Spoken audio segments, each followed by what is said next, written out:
Welcome, everyone. Thanks for joining for our webinar, A New Way of Measuring Recovery, the Personal Recovery Outcome Measure. My name is Carla Thorpe. I'm with the Mental Health Commission. I'll be our moderator for the webinar this afternoon or this morning for those of you who are joining us from Western Canada. Just before we get started, I'll go through a few housekeeping items.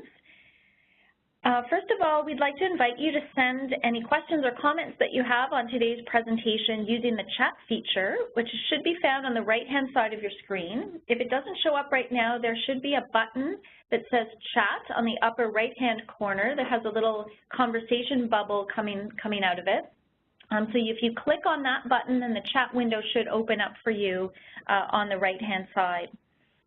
We do encourage you to send in any questions or comments that you have throughout the course of the presentation. We'll be addressing them at the end, but do jot them down when you think of them throughout the course of the presentation. We would ask as well when you're sending us your questions that you select the All Panelists option because there's a number of folks here that are triaging the questions and will be helping to make sure that we get them asked to our presenters at the end of the session. The webinar today is also being recorded and will be available on the Mental Health Commission's website in about 2 weeks' time. We'll also be posting at that time a PDF copy of the presentation slides, so if you'd like a copy of the material from today's session, you'll be able to access that on the website as well in both French and in English. As I mentioned earlier, because we have a large number of participants today, we have muted all of your phone lines upon entry into the webinar just to eliminate any background noise. Our presenters today will also be showing some periodic polling questions throughout the course of the webinar. So again, we'd ask that you sort of keep an eye out on the chat feature on your screen. You'll see some polling questions that will come up that you can just click on your response. And then once we close the poll, you'll be able to see some of the results and how you and others have voted on those questions.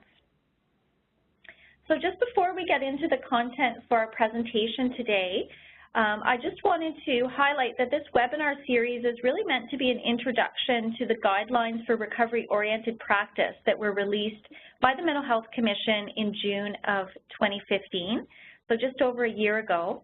The guidelines were developed through an extensive amount of consultation and really attempt to take the concept of recovery and provide a comprehensive review of what it means to apply a recovery orientation in practice, either through individual clinicians or by the organization. So there are 6 overarching dimensions to recovery-oriented practice, and in our webinar series that we began in January of 2016, we started by providing an overview of the guidelines, and then the next 6 webinars really focused on each one of these dimensions in a significant amount of detail.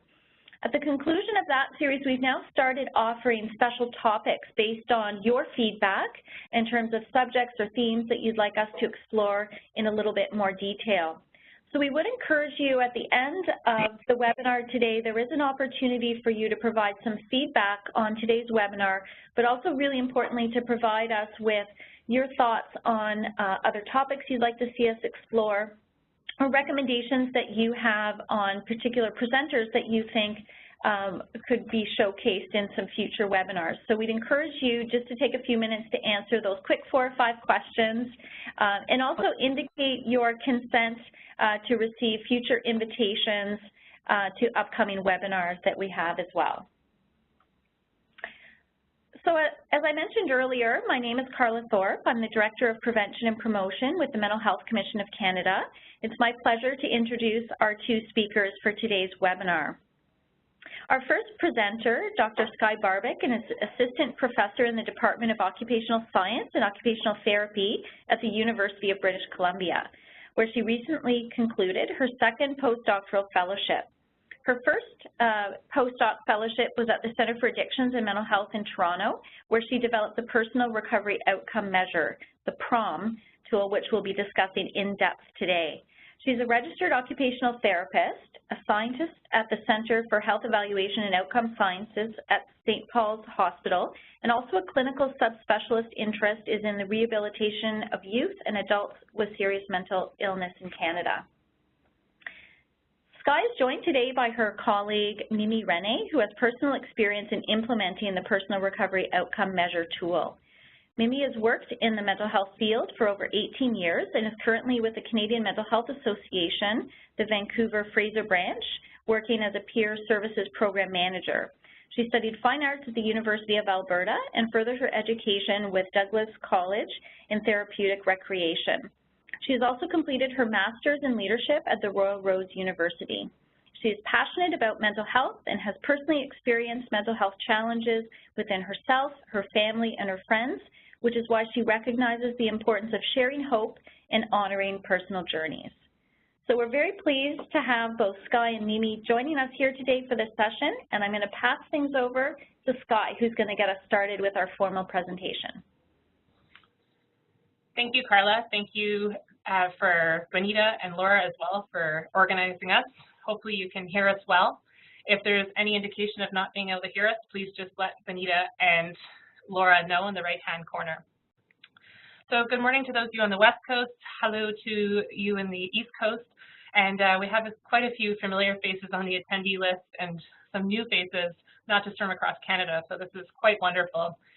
This is that every time I talk about measurement, I think that this is going to be a really boring topic that nobody wants to hear about. But that tends to prove itself wrong every time. And people are really quite interested in this topic of measuring recovery. So we are going to give you we have about 45 minutes to 50 minutes of giving you a background on the personal recovery measure and giving you a background about why it was developed. And then I'm going to turn it over to Mimi to give us we're going to have a little bit of a dialogue over tea about how she has used it in her practice and how we think we have worked together in the last 2 years, especially as partners in developing and refining the tool. Mimi and her team are one of over 5,000 Canadians that have contributed feedback to the development of this tool for the last 3 years. So she definitely represents her and her team, but she also shares many common experiences and feedback that I've received from Canadians across the country. So if you can bear with a little bit of the detail, I think before we introduce the PROM, it's important to set the context for why it was developed and why we're going to move forward with it. In many areas in our practice, Mimi and I are working together on really the last phases of getting it out. Our goal is to publish this in February. And I just want to say right up front that this is not our last opportunity, but definitely there's still a month or a couple of months for you to give feedback about it. And we have taken very great care and time before publishing this because we really want to make sure that it was a tool that was fit for purpose for as many different settings and as many different people as possible. So if you have feedback afterwards, there's our email, and we're both very open to receiving that feedback to modify the tool accordingly. And again, just to say it from the front, this is our first attempt at it, and any good measurement tool is bound to change over time. And so with that, we will have expectations that we will get feedback after it's published. And I think we have a little bit of disability as healthcare professionals for sure. Is the minute we see a tool is reliable and valid, we get quite excited about it and we call it a gold standard. And we're definitely just going to be presenting one tool, most definitely not a gold standard, but we have tested extensively to make sure that it is reliable and it's valid for as many different populations and settings in Canada for individuals receiving mental health services. So we're going to talk about that. And if you can bear through a little bit of the context, we'll get to the tool and take our time to introduce you to what it is and how it works. So this is the only death by PowerPoint slide. I promise we had to put these objectives out there, but the summary of this is I want to discuss the past challenges of measuring recovery in Canada. I want to summarize the development of the tool and then explain to you how it works, and then discuss ways that it's been used to date, and then really use this as an opportunity to discuss ways forward. So whether in this presentation or afterwards you have opportunities and feedback to discuss ways forward with this, please feel free to reach out to us at any time. Also want to let us know that we have no conflicts of interest to declare right from the start. I'm going to tell you that this tool is widely available, freely available, and we just want to develop an opportunity for Canadians to have access to a tool to measure recovery that is fit for purpose for their context of use. So no conflicts of interest to declare from the start. I also want to acknowledge, I had mentioned that about over 5,000 people have contributed to giving feedback to this tool in Canada and across the world. And specifically want to give a big shout out to the Canadian Centre for Addictions and Mental Health in Toronto for supporting the initial development of this tool. And then as I've moved across the country for postdoctoral studies and had the opportunity to present this at many places across Canada and the globe, we've gotten lots of great feedback and partners to help refine the measure. So thank you to all of those individuals on this list and far beyond. So here's the context. We know that mental illness affects approximately 450 million people worldwide. It's the leading cause of ill health and disability worldwide. And in the next 20 years, the estimated lost economic impact due to mental illness and lost productivity is estimated to be about $16.3 trillion. We know that it affects approximately 1 in 5 Canadians, and in Canada, costs our system about $50 billion in direct costs to the healthcare system each year and lost productivity. We also have an extraordinary, staggering statistic that is fairly unique to our area of health, in that we know that living with a serious mental illness may shorten one's life by nearly 25 years. And the estimates in Canada range between 15 to 25 years, and even at the low end of 15 years, this is still a very staggering statistic that, if perhaps with another health condition, would be called an epidemic. So what we have is knowledge that the rate of early death is often associated with high rates of chronic illness, such as diabetes, obesity, heart ailments, and respiratory diseases, and also vulnerability to homelessness, unemployment, and alcohol consumption. So in 2013, the World Health Organization released its first global mental health action plan. And the vision highlights that people with mental health disorders are able to exercise the full range of human rights and access high quality, culturally appropriate health and social care in a timely way to promote recovery. So definitely a global vision.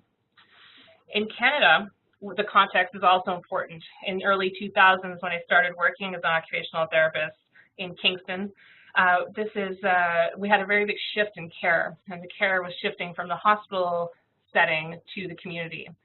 And at the time in Ontario, there were the development of sort of community treatment teams, and I believe now the number of teams in Ontario is close to 90.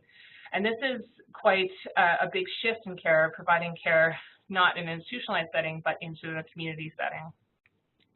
And with that also came an expectation and a philosophy of care that we would support individuals' recovery. So recovery as a word in the common English language often means an outcome of yes or no. Somebody, for example, who we would think has recovered from diabetes would be a person who no longer requires insulin to live their daily life. A person also, for example, who has recovered from a broken ankle would be a person who's able to go for a run without pain and without any problems. So when we use the word recovery in mental health, this became a very big buzzword very quickly.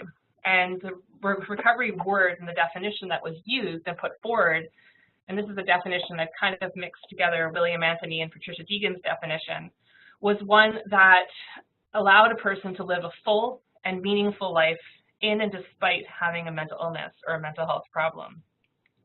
And I think William Anthony's correct definition is a way of living a satisfying, hopeful, and contributing life, even with the limitations set by an illness.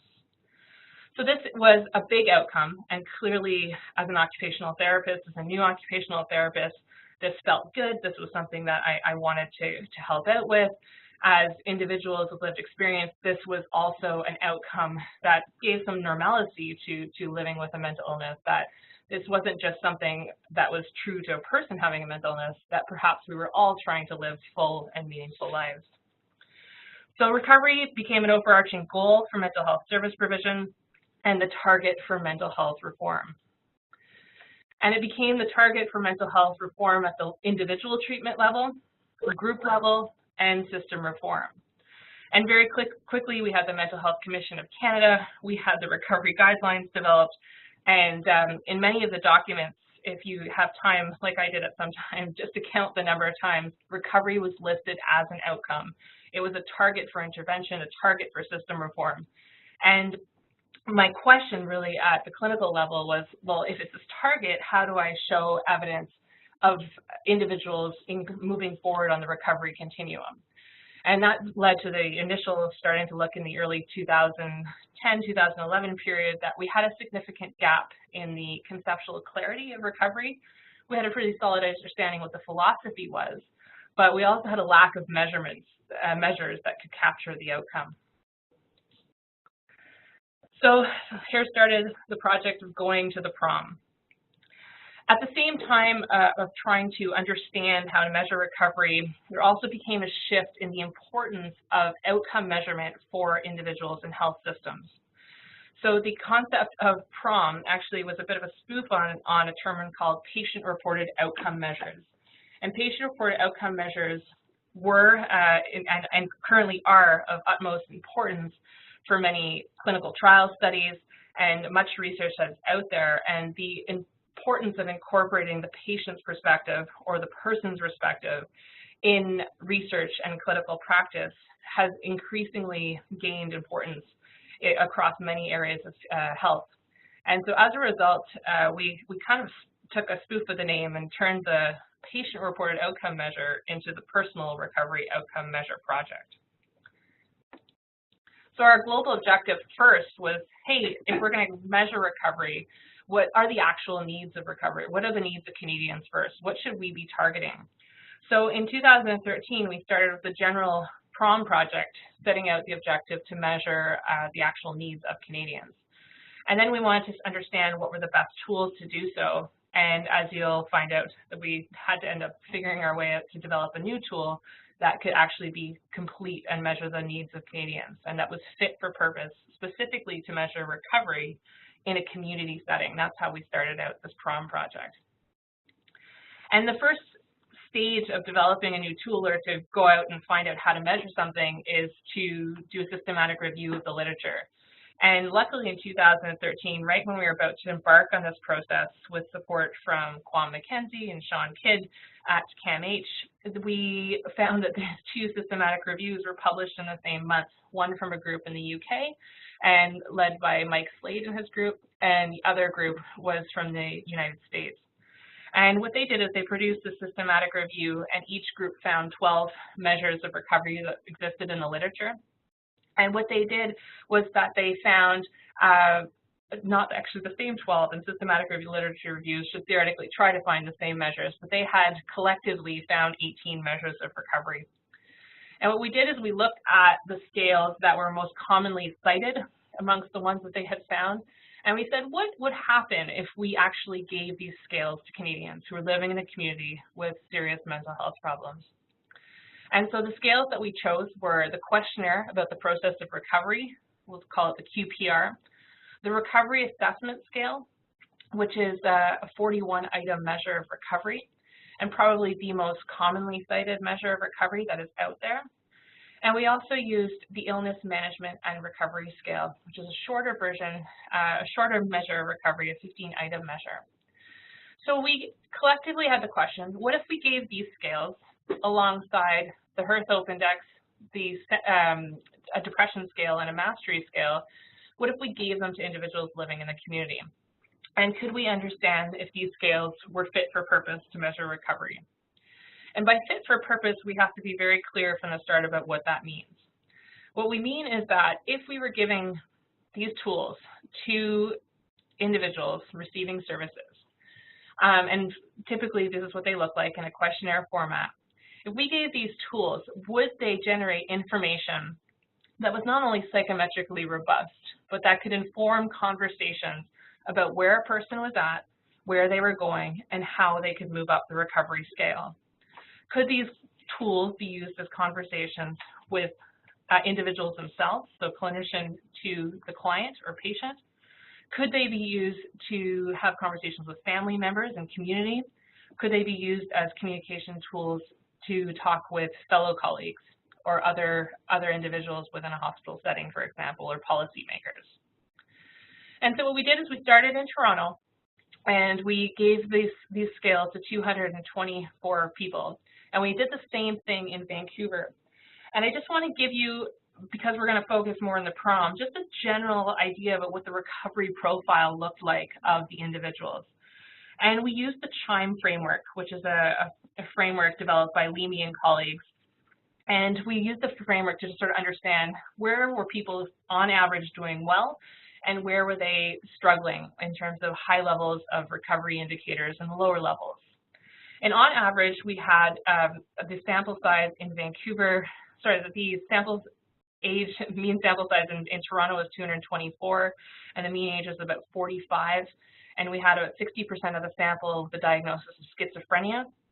In Vancouver, our age was a little bit younger, averaging 38, and we had a group of individuals, about 50% with schizophrenia, 25% bipolar, and 15% with depression as their primary diagnoses. And on average, these individuals had been living with these health conditions for an extensive period of time, and despite that, we still found that they had high levels of reported hope, high levels of motivation, high levels of sense of personal empowerment, and very high levels of goal orientation, that people were very goal oriented. We also found very low levels of connectedness. People's sense of feeling connected to their community was very low. Their sense of contributing to the community was even lower, and sense of feeling part of the society was low as well. In addition, we found that only 9% of the total sample that was asked had participated, that was currently participating either full-time or part-time in employment. And we also had reported quality of life levels that were quite low compared to the normal population, normal being a person without a diagnosis of a mental health problem or not. And these were norm values determined using the RAND 36. The other thing I want to talk about before I went to the prom is one of the interesting things about the profile, and I think if you don't want to use the prom, perhaps this is just one outcome that we should consider across the country as being very important. We asked people in the illness management recovery scale, it was question number 5. It's very easily obtained, and the question is, how much time do you spend in structured, meaningful activity? And this question is one that is loaded, so as a item developer kind of initially don't like it because it says how much time do you spend in structured, meaningful activity, and then it loads them with possibilities. It includes working, spending time with friends, volunteering, taking care of someone's house or apartment. There's lots of possibilities. So as an item, it makes the item developer nervous because it's asking about many things. But regardless, even though this was a loaded item, what we found is 80% of the Toronto group was doing less than 15 hours of structured, meaningful activity a week, with 40% of the whole sample doing less than 2 hours of structured, meaningful activity a week. Our much younger sample in Vancouver, we saw the exact same pattern, and we saw the exact same pattern with about 40% of the sample doing less than 2 hours of structured, meaningful activity a week. And again, to remind you that this is a younger group of individuals as well. And I bring you back to the very first slide that we talked about. And we talked about that mental illness affects about 6.7 million Canadians. It costs our system exorbitant amounts of money. However, people are dying 20 to 25 years less on average due to high rates of chronic illness such as diabetes, obesity, heart ailments, and respiratory diseases, and vulnerabilities to homelessness, unemployment, and alcohol consumption and substance misuse. And whether we could hypothesize originally that this time use and this person's capacity to engage with the community is associated with these high rates of chronic illnesses is one for further areas of research. But it's one that should certainly raise a red flag that we have shifted care to the community and shifted questions about whether people are in the community and actually thriving in the community, and are they actually participating in the community to the full extent in which they want. And if you got up this morning and you got to work and you got your coffee and you showed up and you said hello to your colleagues, we can estimate that that's about 2 hours of structured, meaningful activity a week. So if you can imagine going home and for the rest of the week not doing anything until next week, that would be probably something that would significantly affect your mental health or your rate of recovery, or your capacity to recover. So let's move on to the problem. So that's the context. We had this general profile. Those of us who work in the field, we were actually very happy to see that the individuals that were reporting had high levels of hope and motivation, because this is something that we got to see every day in practice, and that's why we love our job. It's working with individuals who are quite motivated and goal-oriented. But we also noticed from the study, the original study, that we obviously had this clear problem that individuals had moved to the community but were perhaps not thriving in the community. So how do we use recovery measurement to move this forward? Before we talk at the problem, we have to also define measurement, and this is really quite important. So measurement, if you take a ruler, and you take a fundamental ruler that we've all been given in school, and those of you who have heard me speak probably have been given a ruler, and I've given out over 6,000 of them in the country in the last 2 years, and I call it the 33-cent intervention. And if you go to the dollar store, you can get 3 rulers for $1. And if you go back to what the fundamental principles of measurement are, to measure something means that you're going to go from low to high on the ruler. And how do you go from low to high on the ruler? So if you're going to measure somebody's height with a ruler, and I say that somebody is 100 centimeters, you can understand that you sort of have an idea what that looks like. If I say somebody is 200 centimeters, you can say with pretty much a lot of confidence saying that that person is twice as tall as the person who is 100 centimeters. What we have in a lot of our measures and how they've been developed is a set of items, and then we produce a total score. We add up, we give them a questionnaire, and then we add up the items on this questionnaire. And we need to seriously think about, how do those items generate a total score? What is the story of those items? So here's an example of a sign. This is a real sign that has 3 items on it. This is the population of this town, which is 562, the feet above sea level, 2150, and the year that the town was established in 1951. And the total, that number that's at the bottom, 4,663, is a number that perhaps we could say does not make very much sense. And we have to think about some of the tools that we use when we generate these total scores, and do we understand how that total score was achieved? And in mental health, many of the outcomes that we have are total scores that are outcomes that we can't actually take a blood test for, or we can't measure with a ruler. These are outcomes called latent outcomes. They're difficult to see, and we have to develop a new way of understanding how to measure them. So in my studies since 2007, I have spent a significant amount of time stepping out of health and figuring out what other fields are out there that have outcomes that we can't see. And one of the fields that we all have in common is the field of education. And education has many outcomes that you can't take a blood test for. You can't put a ruler on. And 2 examples are math ability and reading ability. These are 2 outcomes that require a different way of measuring to ensure that we could have tests that are developed that give information about how a student improves over time, how a student can be compared to their peers in their class, how classes can be compared, how schools can be compared, how provinces can be compared, etc. So if you were a student or have a child, you know that there are these standardized tests that have been developed. And many of these tests have been developed with fundamental work from these 2 gentlemen and many others in the field of measurement and education. And these 2 gentlemen are by the name of Jack Stenner and David Andrich, and they've played key roles in helping me understand how to apply the same approach to measuring outcomes of reading ability and math ability to health. And what Dr. Stenner talks about is, he said, Sky, when you're trying to measure something you can't see, what you first have to start to do is get out your ruler, write the construct on it, and then tell me the story of what it means to move up and down the scale or the variable of interest. So he gives the example of temperature. You understand what it means when a ruler, when a temperature, a thermometer goes up, the red goes up, the mercury goes up. Usually means that the temperature is higher. He said, can you start to think about what the items would look like on the ruler to inform how a person goes up and down on the recovery scale? So he said, go back to your ruler and get, and this is where my first ruler purchase started, and said, think about what your construct is and walk up the ruler. And he gave the example, because I was struggling at that point, and if you're struggling too, I'll give this example as well. He gave the example of going to improve your endurance. So if endurance is the concept of interest,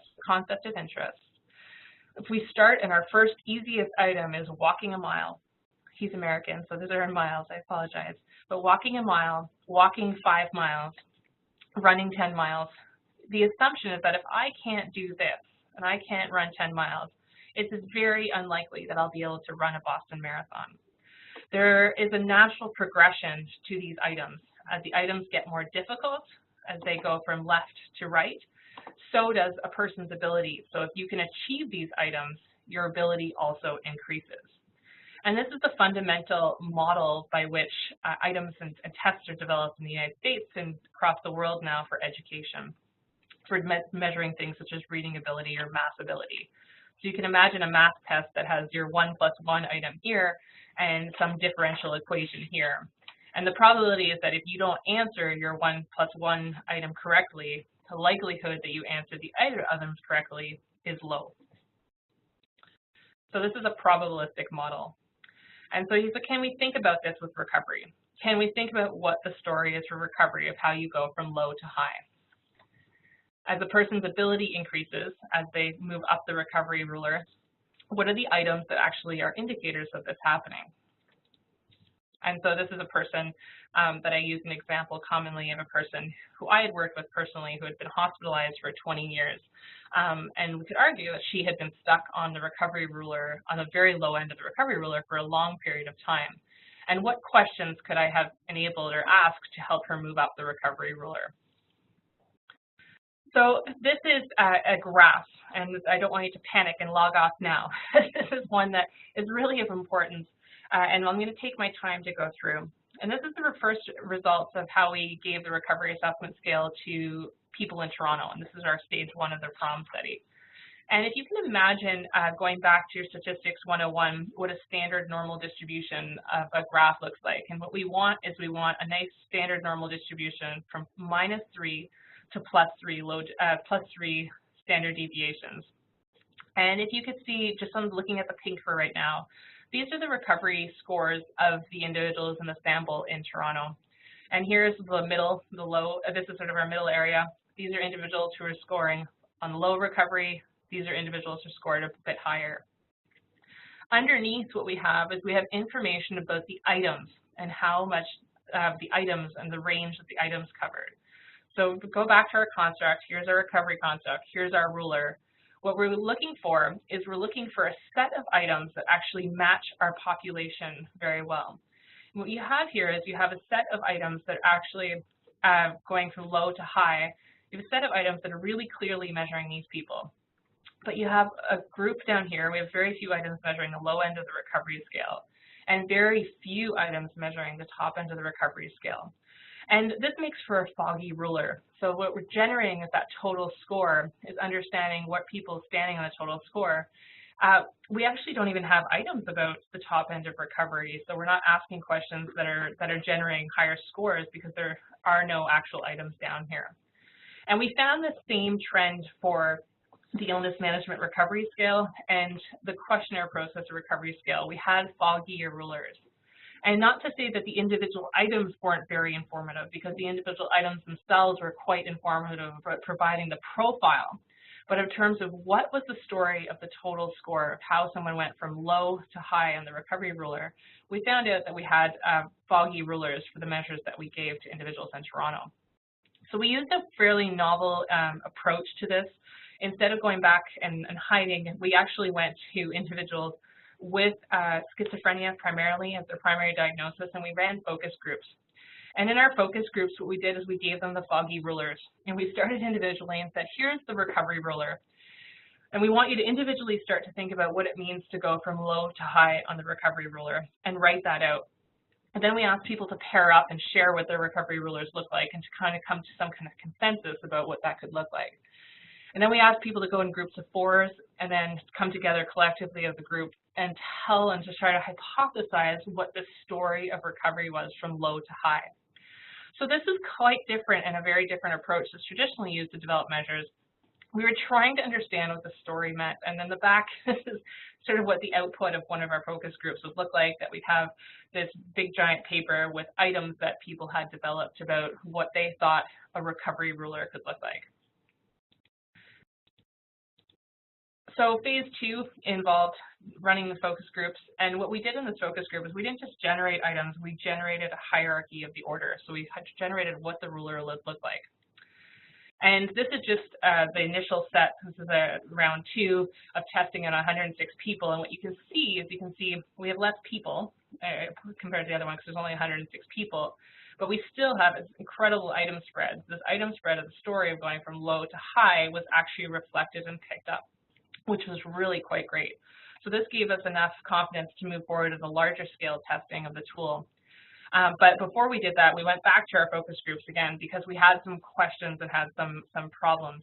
I apologize, this didn't show up very well at the bottom, but what we had was, and I'll show you on the next slide, it didn't load up properly, but we had first feedback from individuals who were using it said, hey, that 40 item measure is too long, it's way too long. So could we actually work together to shorten it? And so we looked at anomalies in the scale from the statistical output that came out, but we also tried to make sure conceptually and practically the items that were being removed were items that would not lose the story, and that were issue that were all coming out of the same area of the ruler. What we also got feedback from was the scale on each item, which was strongly agree, strongly to strongly disagree. People did not like that. So the clients specifically and our participants who were in the study did not like that scale because they said, hey, how do I know that my strongly agree is different than your strongly agree? How can we actually have some kind of common scale that would work? And so what we did is underneath, and I'll show you in the next slide, is we moved to a response scale for each item that was based on time. So it went from 0% of the time to 100% of the time. And we ran this iterative process of giving individuals a scale, testing them, and going back to our focus groups. And at the same time of doing this, we had opportunities to present at many different areas across the country. These are just some examples. And we presented on the tool, on the development, on the feedback. We ran open forums to get feedback on where the tool is at in its development. So here's what it looks like. And this, again, is freely available afterwards if you'd like. It is a 30-item measure. It is developed as a ruler. So if you can get your rulers out and imagine a 30-centimeter ruler, these are our easiest items, the 1 to 15. So this is our first item. I'm motivated to keep myself well. You can see that the response scale is on the top. This is the part that was hiding. So you have 0 being none of the time, 4 being all of the time. And you work through the items. I can access the health and social services that I need. I am hopeful. I feel safe. I sleep well. These are really basic Maslow's hierarchy of needs items. And then as you see as the items move through, again, if you're a runner or think about a math test, the items are going to start to get increasingly a little bit more difficult. So there's questions asking about early warning signs of becoming unwell. I have confidence. I know what helps me stay well. So there's a self-management piece here. And then the questions move towards having energy, having a purpose, accomplishing the goals we set out for oneself. At the higher end of the scale, again, just to go back, when we were validating the scale, what we were validating was not only the quality of the items, but the order of the items. So this is the order of the items that kept holding after we kept doing our iterations of testing across Vancouver, Victoria, and Toronto. And so we had increasing items on the top end and the higher end of the scale. And the higher end of the scale, for example, talks about self-esteem, feeling part of the community, being able to contribute to my community, spending the day doing things I enjoy, and I have control over my life. The top 2 items are about satisfaction with intimate relationships, and I have peace of mind. So the instructions for the tool are to ask a person to complete this, or to complete it yourself. You complete all the items 1 to 30. And what we ask is you add up the total score and you divide by 4. And what the total score divided by 4 gives you is it gives you your ruler. So go back again to your ruler. Some people like it, some people don't. But let's just say, for example, that you have scored a score of 11. And what we ask people to do is to go to the actual number 11 on the scale and say, this is where you're at right now. So 11 for the example here relates to I am confident. And we ask individuals or clinicians or users of the tool to talk about the item and to talk about plus or minus 3 items on that measure. So in this particular individual, we'd be talking about the areas from happiness, talk about goal setting, self-management, confidence, and energy and having a purpose in life. And we talk about it in the context of, hey, this is where you're at right now, and this is where we're going. Let's make a plan to get there, because we know what the top end of the scale looks like. And so it's intended not only as a scale to produce a total score, but also intended as a scale to produce a total score that informs a conversation with a person. What we found in the last year was that we would get this average, the adjusted score that would work for about 85% of people. So on average, this ordering is working for 85% of the people. But what we found is we had a couple of, and this is where Mimi's team became quite important, we had a couple of opportunities to explore when would somebody score an 11. So on average, this person scored an 11. And on average, you could tell where this person's strengths are just by looking at the tool. So you can say, hey, they're motivated, they have access to social services that they need, they're hopeful, they have a purpose in life. So these are great things. And this is often a place where I would feel comfortable starting the dialogue with that person.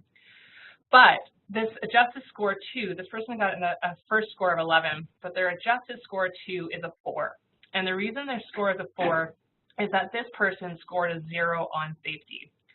So because we're humans and because we don't operate like a thermometer exactly and predictably, that this is an area of concern that ethically we felt we had to add in a second score because this person doesn't feel safe.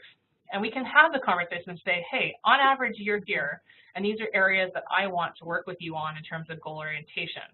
But we have a concern right now with your safety, and this is something we need to talk about now. But we're not talking about it as an endpoint that we're going to chart away forever. We're saying this is where you're at, this is where we're going, let's make a plan to get there. But safety is our main issue right now. And back to the analogy of running, it's as if your client fell at 5 kilometers, and as a coach, if you're training them to run a marathon, you're not going to tell them to get up and go run 25 kilometers the next day. They didn't achieve the 5 kilometers, so you're going to modify your coaching to make sure that they can rebuild their confidence to get to that 5 kilometers and beyond. So just for the statistics purposes, and we'll get to the real meat of it, this is really working quite well. It's one of our last samples that came in of 575 people. The story of the items is quite comprehensive, and it's targeting the people. And so we could argue that we're missing some items at the higher end still for recovery, that we're missing some of these people. But on average, we're covering about 96% of our samples that we're trying to measure. So this is great. We've also done all of the typical tests of reliability and validity, but again, our approach is that can we develop a clinically meaningful tool that the item hierarchy holds, so that we can tell a story about what it means to move from low to high, and the general total score that's produced is actually informing where a person's at. So again, back to your ruler, is it a ruler for informing care? So if you have somebody that's hopeful and safe, or are struggling with hope and safety at the bottom of the scale, clearly your services look like they would be targeting that area. But if you have somebody that's coming up and wanting to talk more about self-esteem or stress management, or they're scoring higher at the top end of the ruler, is it an opportunity for us to direct services to where that person is at? So often there's many interesting sources of data that have come out, especially in the last 2 months, about where many of the resources are being directed in terms of mental health care. And often that is on crisis planning and the low end of the ruler. And that we can agree that we are doing a very good job for. But we're increasingly finding is that individuals are following this particular pattern across the country, that we have about 40%, 0 to 10, 40% in the middle, and about 20% at the higher end. And we've had lots of conversations and dialogues with clinics across the country saying, wouldn't it be interesting if we could could you use this ruler to target your services and say, if we have people that are up here that are 60% of our sample, for example, 60% of our caseload is at the area where they want a goal set or at the area where they want to engage more with the community, and want to work on time use and being able to participate and feel that they can achieve a level of citizenship, is this an opportunity to say, can we direct resources at the higher end of the ruler? So as a person is moving up the ruler, could this be, for example, a target of system reform or a target for a clinic to say, we'd like to have the majority of the individuals receiving our services at a 20-40-40 rather than a 40-40-20? Just an example of a goal that a local health authority has set for themselves here. So it's quite interesting. We've been working with clinics that are really interested in metrics and really interested in the concept of measuring in real time. This is an example of one of the BC Integrated Youth Health Services clinics, the Granville Youth Health Center. And really, measurement has become core. They have tablets at the front end of their clinics to be able to measure outcomes of their youth that walk into the clinic. And it's just another example of a group and a community clinic, the Island Health the Island Health Community Center in Victoria that we've been working with as well. And they have been really important in giving us feedback about the importance of outcomes and measurement. So before I turn it over to Mimi, I just want to give you some quotes about people that have given us feedback about this tool. And I brought Mimi because she's a great cheerleader for the tool, but she's also been the person and her team that have given the most constructive feedback. So I'm going to get some positive quotes, but Mimi and I will talk about the barriers that we experienced as well. So this is one quote that said, using this tool, we're able to talk to patients about where they're at. This is from a psychiatrist. But we're also to reflect on what our goals are and our services and how we can make plans to help clients get there. We also talk about measurement and the importance of offering care on a continuum rather than solely driving services around crises. And I think that's the important part about this, whether you use the PROM or not. It's not a matter of using the PROM, it's a matter of conceptualizing services on a continuum. And how can you move a person up the continuum?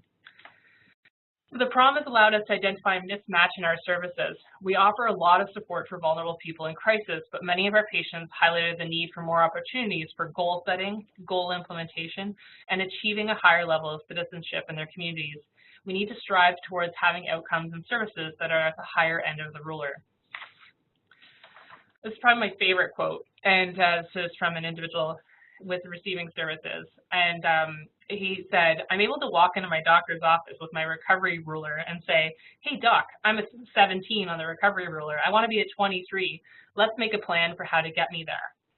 And even though we can map this back of what a 17 means and what a 23 means, the whole concept of this quote means that this individual has conceptualized his recovery on a continuum and is trying to move forward on a continuum, and really in his own way is able to map out what his own recovery ruler might look like, which is quite cool. And that's the last two. This tool has made me think. I think about who I can be and how I can ask for my team for help. This tool has made me think that I'm more than just an illness.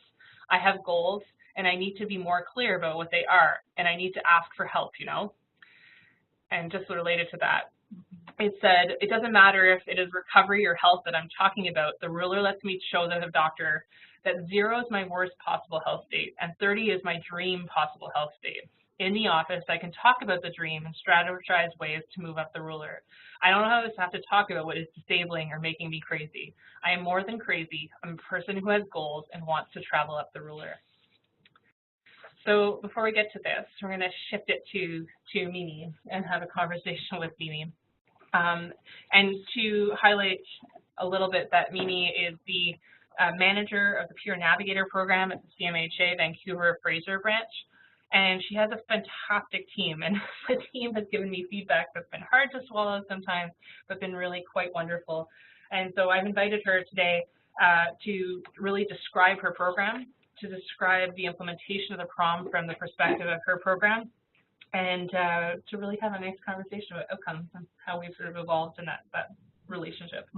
Sound good? So the first question, Mimi, I want to ask you is to describe the CMHA Peer Navigator program for those who are not familiar with it. Okay, well, thanks for having me here. I'm really excited to be here. Our program is called the Peer Navigator program. It's been established almost over a year ago. And anyhow, our program is about helping individuals that are not part of a mental health team and are individuals that live in the community within Vancouver accessing services in areas of health, housing, income, legal, and community connections. It's really about engaging people back into their lives and helping people understand the mental health system as it is. And it's not just for individuals that identify as having mental health issues, but for their families and their loved ones to ask questions to say, how do I help this person access services? I'm noticing some symptoms, you know, and leveraging the peer perspective of the lived experience to help people engage back into their lives. And again, using that peer experience to say, I've been there, I've done that, I know how to get there. Don't lose hope. There are other avenues in life that you can navigate around and kind of work around the barriers regards to the system. Excellent. So you've been spearheading and the leader of this new team, and right away you received pressure about outcomes. Yes. And can you talk about how outcomes has become an important, maybe unexpected part of your job, and how you've incorporated into the Peer Navigator program? I think it was, you know, I wanted to address first that it was a challenge initially with our team, because with a peer perspective, there was so much of the idea that we're peers, we're going to work at it as grassroots, let's talk about it. But when it came down to it, is the work that peers can do to show outcome measurements and to help engage individuals was really important. And it wasn't just about telling your story. It was really about engaging people to tell their stories and to have a voice and to help them understand. And so, you know, we came up with, you know, in collaboration with Michael Anhorn, who is our executive director, and with yourself, Sky, you know, we met together in hopes to kind of start engaging this conversation. With that, there was more conversation, and you, like you mentioned, there was a lot of questions that the team had asked you. And the main concept is, how do you really measure recovery? How do you measure an individual at where they're at? And what we've done to implement that is really to use your phrase, we're having a conversation.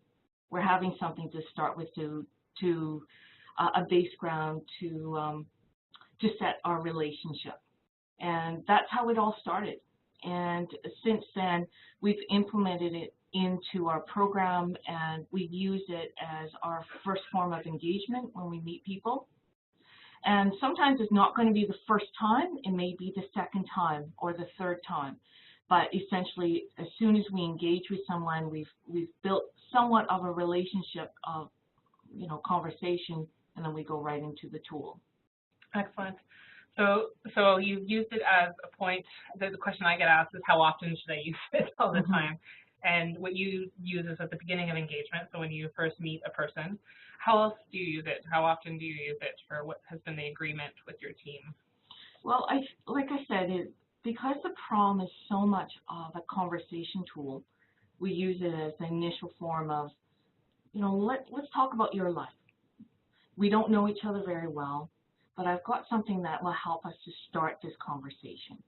And so when we do that, a lot of people that we connect with are individuals that may be homeless, that may not feel safe, may have been first diagnosed. There's a lot of hesitancy in terms of the mental health system, and they tend to score at a level of like 10, 11, even sometimes as low as about 4. So as time goes on, we're finding that we're using the tool as a form of change and noting the change. So I can give you an example of an individual we've been working with, and this person started off really struggling with their life, but finding that they're 40-year-old living with their family, having a lot of issues in terms of their depression. So this person scored a 9 when they first took the prom. And as time happened in terms of accessing community services, helping her engage with different application forms such as persons with disability benefits, you know, etc. We took that opportunity to do the prom again, and she scored from a 9 to a 15. And that whole process gave so much hope for that individual, because it wasn't just to say, oh, I scored a 9 to a 15. It was to say, this is what happens when good change happens, and sometimes when things do happen in your life and you've changed different parts of your life. So we find that it's not just a tool to say, okay, we're going to do the pre, and when you leave, we're going to do prom. Do the prom just before you leave. It's more about, again, the conversation tool, measurement of what kind of changes have been happening in your life. So we've talked in the presentation, I talked a little bit about the 30,000 foot view of how you can. Many programs ask me how often do we do it, and I say that the tool was never developed for the 30,000 foot view. It was really developed at that individual level to inform a conversation, that you're collecting data to have a conversation. And that's what I think your team has done really well. But we have had other examples across health authorities that are taking the larger picture, and it is actually giving examples of possibilities. So one of the examples, just by sheer asking the questions, what are the recovery needs of individuals, after we get to this, you know, where if you want to talk about community engagement, what does that look like? I'll give you the example with our youth program and the relationship I have, that we early identified that employment was really an important thing for young adults, and that resulted in the funding and development of a new supported employment program for youth in Vancouver.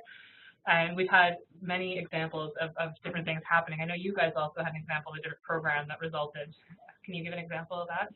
Yes, there's one part in the prom, I'm just going to go to it, where they talked about intimate relationships and, supporting by family and so forth. We're finding that a lot of that conversation is about intimate relationships. What does intimate relationships mean? What does it mean to have support by family and friends? And that conversation kept coming forward. And as well as like number 29, I'm satisfied with my intimate relationships. It was such a low score continually amongst the group of us that initiated a program that we wanted to initiate, which is the Love, Sex, and Relationship program that Tara Strawn had done. And this really promoted the conversation with others on what does intimate relationship mean to you? And then we started talking about dating, and we talked about how one form of relationship wasn't healthy for them, and the hard questions of how do I deal with abuse? How do I deal with being unsafe? So that really created a new format for creating programs, just by looking at different examples from the prom. And I think I've told you that story, but statistically that item number 29 caused a lot of problems, and we wanted to originally throw it out, and we didn't throw it out because of the number of times that we received feedback that whether we received it in that way or we received from people saying, hey, this item really, really just causes me exorbitant amount of work with my clients, because every time I have to ask this item, I have to go sit down, we have to Google what intimate relationships are, and then we talk about intimate relationships for an hour or 2 hours. And I say, hey, that item's actually doing what it's intended to do.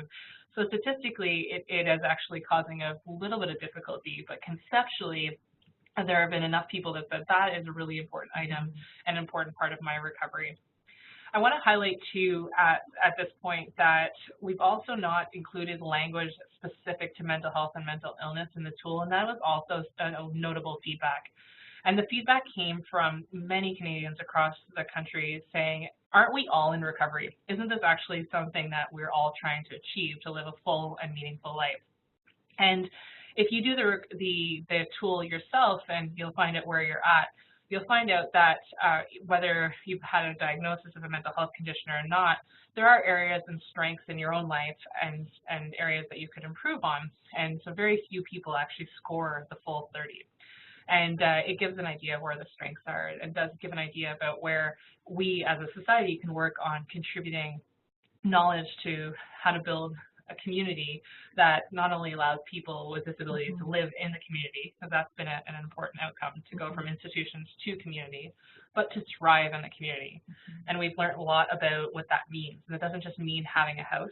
It means participating. It means having relationships. And it means having a sense of balance in one's life. And I go back to the time use question that we talked about right at the beginning, that you could use this recovery measure, you could talk about time use, but really use the opportunity to challenge where your services are at and where your community is at in general, of being able to create communities that allow for inclusion, equality, equity, and opportunity for individuals, all individuals, to be able to thrive. And so it's great that it's inspired that type of program change. We've heard that across the country, and that's been quite tremendous. Do you have anything, can you give that one last example of one of your peers, one of your colleagues that said? Yeah. Well, we were talking as a team about the prom just to kind of get ready for the webinar today, and one of the my colleagues were saying how she took the prom again just the other night just to see, okay, where am I at, and see, you know, how I've been feeling kind of down lately. I'm just curious what's happening. And she was saying how she had scored fairly low, and using the kind of tool of, you know, finding, okay, I've been scoring low on 23, which is being part of my community. And then she recognized, my gosh, I've been isolating. I haven't had time to really use leisure in my life. I've been doing a lot of keeping to myself, and it's really affected my mental health. So I find that the tool itself, how, Sky, you reference about recovery for everyone, and it's so much about engagement in our lives, and it brings that whole spectrum of an individual where it's not always in crisis, it's the prevention part, and it's also the part where you can have the opportunity to dream and move forward. Excellent, thank you. Okay, so just to summarize, and we'll take some of your questions. This is, again, it's not the only approach. It's just an approach. It's an approach that we've taken that we believe does have significant potential to robustly capture the construct and to capture where individuals fall on the construct. But again, this construct is dynamic, and measurement of it is dynamic. And so we recognize that this is a tool. We hope that it has application, but we also want to make it a Canadian tool where we can provide ongoing feedback about it. And I also want to emphasize that this is just a starting point to understand the conceptual underpinnings and measurement of personal recovery, that again, there are great tools that are out there, but we need to understand how that total score is generated on any assessment tool that we give individuals. So challenge what it means to have a total score. And I think the idea of collecting data just to collect data and chart data is one that we probably should try to move towards, move away from, and to try to move towards the idea of collecting data that directly informs conversations, directly informs service provision, and directly informs funding of services that actually meet the needs of Canadians. Sorry, I'm going to just go back to this. The copy is available, the prom. You can just email us. You can tweet me. You can reach me on LinkedIn. And I realize that LinkedIn profile is all out of date, but I'll update that for you. And I just really want to take the opportunity to thank the Mental Health Commission of Canada for supporting us to talk about this tool and to create an open dialogue with Canadians about the possibilities of using it and to apply it in your settings. And all we ask in using it is that you share with us the stories of its implementation. You share with us the difficult stories as well. And we didn't talk about that, Nimi, and I can highlight that later, but you know, one of the interesting things with your team was that the scoring didn't work for some of your peer navigators. They said, I don't like the scoring. Mm-hmm. And we said, great, take the scoring out, but just use the items to have the conversation. And that's an example of a roadblock too that we had. You know, if the scoring doesn't work, or if the items don't work afterwards, just use the concept that people can move up and down on the ruler, and if we move back, that's okay, but understand where a person's at, where they're going, and how they could get there. So we'll take this opportunity, if you don't mind, to give you the chance to ask us some questions and to turn it over to Carla and Bonita and Laura, who have been fielding these questions, and we'll be happy to answer anything you want. And I think we have about 25 minutes to do that. That's great. Thanks very much, Sky and Mimi, for your comments. So we do have some questions that are in the queue here already, but certainly we would encourage other people, if you do have a question or a comment you'd like to share, again, to just type it in on the right-hand side in the chat feature window and select all panelists from the drop-down and send us your questions. So we do have a couple of people who have written in asking about how you can obtain a copy of the tool. So as Sky mentioned, you're welcome to email her directly. Laura also in the chat did include a hyperlink to the tool. If you would like to link to it that way, you're welcome to do that as well. And we do have one question, Sky, I think I'll pose to you, which is about whether or not this is a tool that could also be applicable to people with addictions, or is the focus really on people with mental health problems and illnesses? So we've recently, so thank you for that question. We've recently tested this in a sample of individuals who live in the downtown east side in Vancouver. We have a cohort of just over 400 people who we've been tracking over time, and they've been followed for the last 7 years, and for 2 years we've actually been testing the prom with them. And it has been absolutely working as intended with that population as well. And it has also brought up some very important conversations about time use again, and about a person's capacity to engage with their community outside of drug-related activities that happen on the downtown east side. So there has been some very interesting conversations that's happened at that level. The hierarchy and the validity of the tool, I could say it works. We're very confident that it's working with that population. And I think going back to it again, it's about it working for other populations. We've done the emergency room now. We've looked at people in the emergency room. We've looked at people in tertiary care. We're currently working with a group in Southern Ontario looking at inpatient. And we have a 10-item version that we're working towards for the inpatient setting, just because it's a little bit shorter. On average, this takes about 1.5 minutes to complete, so it's really not a long tool, but in the inpatient setting, they wanted an even shorter tool. So we have the 10-item version. And we're actually also now taking this outside of mental health and looking at it with people with chronic health conditions such as arthritis and stroke, and testing it with them, and it's still working. So the only group that has raised a flag right now with the item ordering not working as intended or as hypothesized are youth and young adults who are in the 18 to 24 range. Their priorities are a little bit different, and whether you take an evolutionary perspective on it or not, for example, the question of I'm satisfied with intimate relationships, this falls right up at the top in terms of the story of recovery, that this is a very important item for them, and it's following in the range of 6 or 7. So we might actually have a version coming out that is specific to youth, because the story of what youth are telling us is a little bit different. And so we're going to go back in the new year and do some focus groups again with youth and ask them to really try to go through the same process of us with the rulers and map out what the story of recovery is. There's just a couple of items that are a little bit different that fall up a little higher for youth. That's great. Thanks, Sky. And another question as well, it seems like in the development, or at least in some of the initial development phases, that you had a heavier focus on individuals with schizophrenia relative to the proportion in the general population. So I'm just wondering sort of how confident you feel as well that the tool could be used across a wide range of mental health issues, including people that might have less severe types of mental illnesses. So we started, the tool is actually, because clinically I'd started working on a sort of community treatment teams, that's what it was intended for, and that's why the population was started originally looking at people with schizophrenia more so, and we oversampled in that area.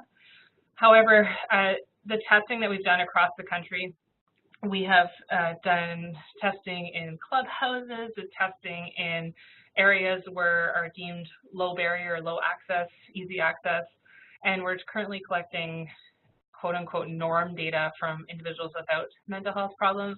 And so it's worked, we've had the full, especially in our last sample, it came in anyone from mild anxiety, mild depression, all the way up to a lifetime of multiple comorbidities, including schizophrenia and substance use.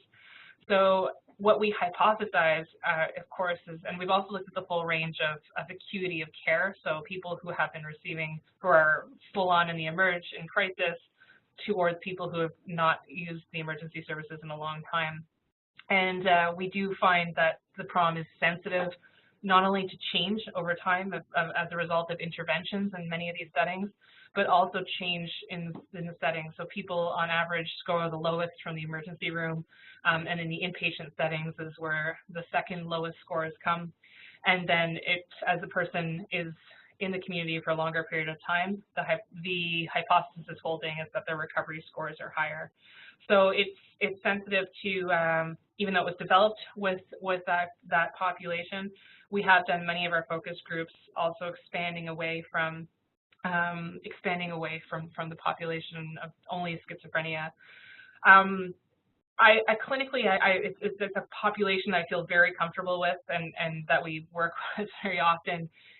But it's actually politically been a really interesting thing as well, that, you know, the stigma associated with schizophrenia, and literally, can they do that or can they participate, which is such silly questions in our mind, but the fact that they were able to participate, not just participate, but contribute new knowledge and a new way of developing measures that was so participatory and so valuable, has really raised attention across the world that, you know, if this group can do it, and not only do it, but excel in it, and be leaders and be exemplars, then why can't we do this with any development of a measure across other health fields? So it's actually been a bonus that we started there, but we have definitely sought the voices of many people with different chronic health conditions, from the lowest, you know, mild area to quite severe, and comorbidities included. Great, thanks, Sky. And a question for you, Mimi, just somebody was wondering if you could expand a little bit on some of the reasons that some of the peers didn't like the scoring of the PROM tool in terms of some of that feedback that you had received. Actually, Sky had touched up on that briefly when she said that some people would score 0 on parts like number 4, I feel safe, and sometimes they would score 0 on that. But on one hand, they would present on the ruler something along the line of 11.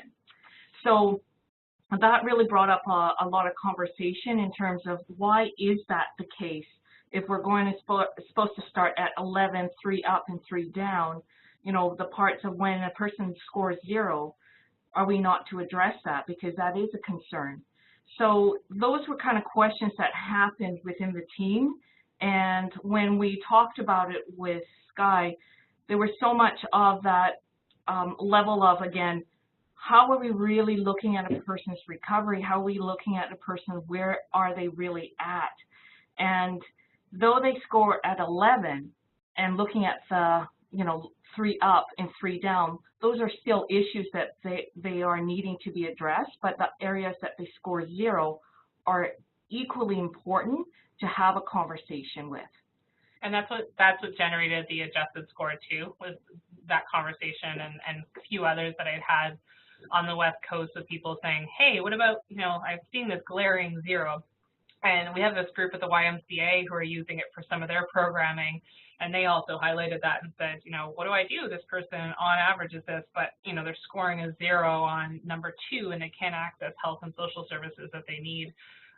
This is also important. So we have that adjusted score 1, you know, add it up, divide by 4, and then the adjusted score 2 is where that person circled a 0 first. And so that's, if it's a 2, then they're a 2, and then that warrants that conversation.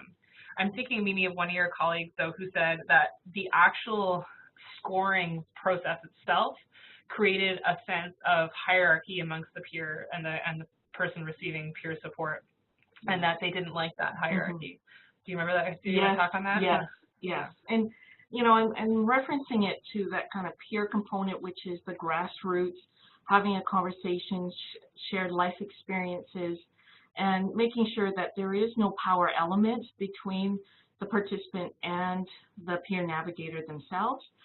So being really cognizant that when you are working peer-to-peer, how can we have a level of different forms of levels of recovery or where you're at, and being honest and sincere and helping the individual move along the continuum without any, any judgment, and ensuring that you're providing hope along the way. So, so my advice has been saying use the scale, use the questions without the scale. You can use the number if you feel that that's a problem, but the underlying conversation is still the same. So you're still having a conversation that's based on evidence, and you're still having a conversation that is natural, but you're removing the scoring parts that could cause stress in that particular extreme situation. And I think a really good point to point out is, even though the ruler is about going, meeting a sense of going, running forward and progressing onward, that it's a really good conversation to say that sometimes I'm at a 24, but last week I was at a 13, and that we can fall back and we can fall forward. And it's not necessarily a measurement that we constantly are trying to constantly move towards, but to honor where we're at and to honor that your own personal space or personal recovery is where you're at, and sometimes you can fall down and sometimes you can get up. Great, thanks very much. I think you've covered off a couple of other questions that in that response that other people had as well too, around it not being sort of a linear process and there being sort of in recovery often sort of a series of setbacks and momentum forward. So and this is an area you've touched on a little bit when you talked about the tool being really primarily geared to be an assessment of an individual, but just wondered if you have any thoughts on how the tool might sort of inform or guide the development of different quality indicators at the regional or provincial level, sort of more broadly in terms of measuring recovery at a systems level. So this is a great question, and I ran a workshop for the BC Psychosocial Rehab Conference, I think it's about a month and a half ago it was, and it was a fascinating experience to talk about what services might look like. And what we did is we had this recovery ruler, and we put it out, and we looked at indicators of what a person might look like on the low in the red area. Then we asked people what indicators look like in the yellow area and indicators in the green area. And then we asked about how we measure the reds and how we know that people are in the red. And then we asked about what we do for people in the red. And we had very clear service initiatives and directives of what that looked like. But what we found is we found this green and this yellow area. We'd highlighted some of the leaders in the room, and we'd asked the participants to ask those leaders what you need.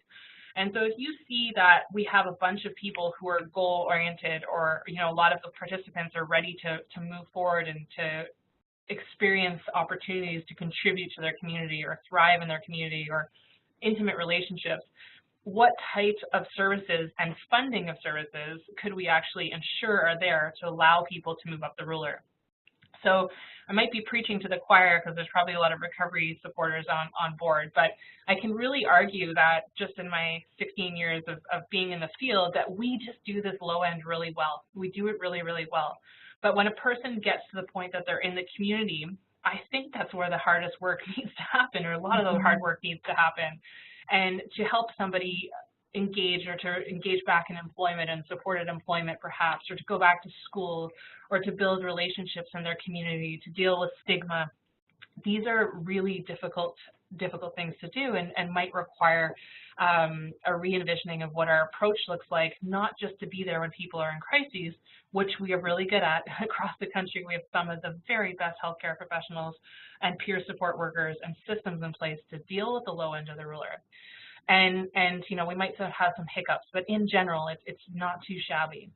But I do think in terms of collecting data about where people are at throughout the whole spectrum of recovery, or for just this glimpse of recovery that we've captured with 30 items, it at least has a conversation to start to challenge what is the possibility of ensuring that we provide a full range of our services? So in going about talking to this, I bring my rulers everywhere, and when I talk to people with lived experience about what does the ruler look like for them, they're able to plow up to 30 centimeters with no problem. But for many healthcare professionals and leaders in healthcare, when I get and put the ruler in front of them, they stop at 7 centimeters and they can't get past 7 centimeters. And they say, no, it's not possible. And that's quite a common trend. We've seen it in almost every province across the country when we talk to individuals and say, what is that challenge? What is that roadblock? And that's going to take some leadership at all levels, you know, and the recovery guidelines are great because it tells us what type of skills and behaviors we should have to be recovery practitioners or to have a recovery-oriented system. But in order for the system to be working, it needs to be funded along the full end of the ruler as well. So people need more support at the top or the middle end of the ruler. We need to start to think about at all levels of leadership what that funding would look like to support individuals, not just at the low end, but to have the capacity to move forward. And I hypothesize if we do have a system that can do that and can help people moving up the ruler and stay higher up on the ruler, then we're likely to spend less money on crisis continuously in the emerge. I just can give you an example. We're running a study that out of one of the local hospitals here, looking at the social determinants of health of individuals presenting to the emergency room. And one of the key findings that we've had in this study was that we gave a whole bunch of people questions about social determinants of health, and we'd asked a question, but just an open-ended question of what people's 3 goals are. And there's a term in our hospital called the familiar faces term, and we have individuals who tend to visit this hospital quite often, sometimes daily. And one of the very familiar faces had completed this questionnaire a couple of weeks ago, and his 3 goals were he wanted a job, he wanted a friend, and he wanted a cat. And these were really interesting questions that no one had ever asked him, and we couldn't find in a chart, and he had been struggling with a lot of things. But in terms of just being able to have a conversation of that and direct services around having a conversation, not just to get that person out of the emergency room, but is that the point where we start talking about a person's goals, a person's capacity to live a full and meaningful life, and what does that look like?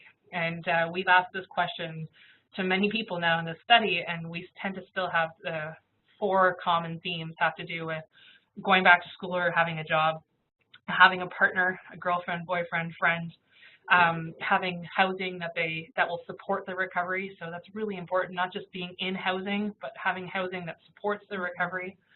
And the 4th one usually has to do with finances and having enough money, being able to save money, being able to buy a car, being able to do anything that involves having enough money to thrive. So quite interesting.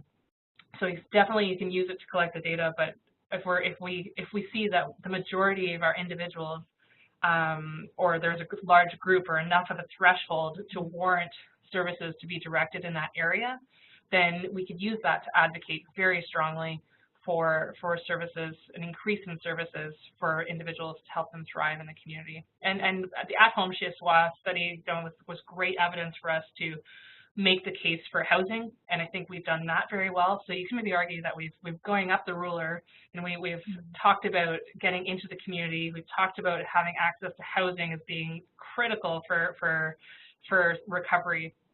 But now is the opportunity to even push it further and say, it's not just about that, and it's not about the housing, it's about having the right housing and having the community that can support you to recover and to support you to achieve a level of citizenship that is important to you. Great, thanks, Guy. So it seems like we still have a little bit of work to do in terms of translating some of these tools into indicators, maybe at the systems level. So we'll have time for 2 more questions. I'll ask you both to be fairly brief in terms of your responses, just so that we can do a bit of a wrap up. And Mimi, one question for you is whether or not you've seen any applications of the tool that have really helped to sort of enhance or inform family engagement in terms of people's recovery. Actually, that's a really good question, because we're finding that sometimes the people that we work with that have families involved, when we do the prom with them And we find that a lot of times we have to do it in private, because sometimes when we have conversations around support, even though the family's providing a lot of support, that a lot of times the prom also reveals that I need more independence, you know, and that could actually work both ways, because we've had times when people have kind of like been a little bit hesitant to do the prom in front of their family member because they're there and trying to support that person, and then we find that when we do it again, they reveal to us what's happening, you know, needing more independence. And then we had a couple that we had done with the family member as well, and it was really interesting, because then the family was able to support them with their specific goals and help them to move forward in terms of getting safe housing, or they didn't realize that they didn't really feel a lot of support from people, or that they didn't have a purpose in their life, and that some people have stated, you know, I really want to go back to work, and then the family member's like, well, they can't go back to work. So these kind of conversations were really interesting. That's great. Thanks, Mimi. And maybe just one last question to either one of you. Just wondering whether there's any plans to use this tool with First Nations populations, and whether you anticipate that any revisions might be required to make sure that it's culturally appropriate. So we do have a fairly large representative sample in Vancouver from the downtown east side that I'm looking at individually right now. And I'm also working on a project with Nancy Young from Laurentian University, looking at her tool that has been developing a wellness measure for youth, Aboriginal youth. And we've initiated early conversations to start to talk about how to work with her and her team about incorporating the prom, or the concept of it as well, with her, and looking at potentially exploring it with adults. But my big learning of working with Nancy Young has been that the process of engaging with this community is one that has to be very culturally sensitive and respectful, and takes time. So right now it's about connecting with leaders and elders across the country that have been supportive of it, and we've had quite a few people that have connected with us on making sure that the tool is culturally sensitive. So that is one example, but we've also looked at, right now, we have it in French. We've translated this in French. So if you'd like the French copy, let me know as well. But we also have a very large community of Chinese speakers and other Asian speakers in Vancouver. So we're working on translating that and making it culturally sensitive as well.